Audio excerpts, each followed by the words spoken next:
In Germany, the consumption of pharmaceuticals is steadily increasing. Active pharmaceutical agents are being used more and more frequently in everyday life. Pharmaceutical companies, for example, offer painkillers and ointments containing diclofenac.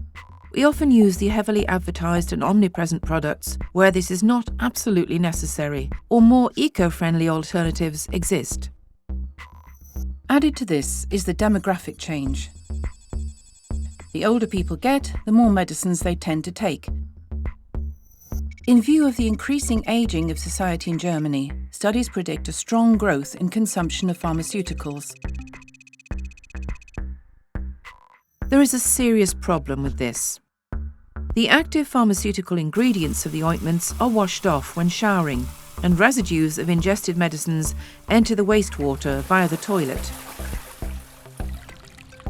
The resulting trace substances are microscopic synthetic pollutants that contaminate our water and often do not degrade on their own in the water bodies. Other major sources of trace substances are veterinary medicines and the use of pesticides. One way to clean wastewater of some of these trace substances is to add an additional treatment stage to wastewater treatment plants. However, this option leads to significantly higher wastewater costs for citizens. Better for the environment and our wallets is a holistic approach by all actors along the consumption chain of medicines. This means restrained and sustainable use of these substances by consumers, greater awareness among doctors and pharmacists, and especially responsibility on the part of producers that provides an incentive to avoid pollutant discharges. As a conclusion, the costs incurred should be borne by those who cause the trace substances. This concerns both the producers and, where applicable, the importers of the drugs. A good way to implement producer responsibility is a fund solution. The costs here would be based on the relative harmfulness of the trace substances.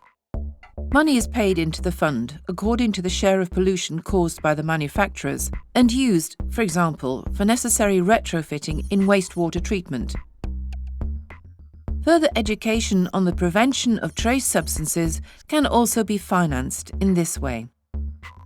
The higher cost for distributors also creates an incentive to produce fewer trace substances or to replace active ingredients with more eco-friendly ones. Producer responsibility is a tool that policymakers should implement in the near future. Through conscious and sustainable use, for example of painkillers with active pharmaceutical ingredients, each and every individual can also make a positive contribution, both to our wallets and for environmental and water protection.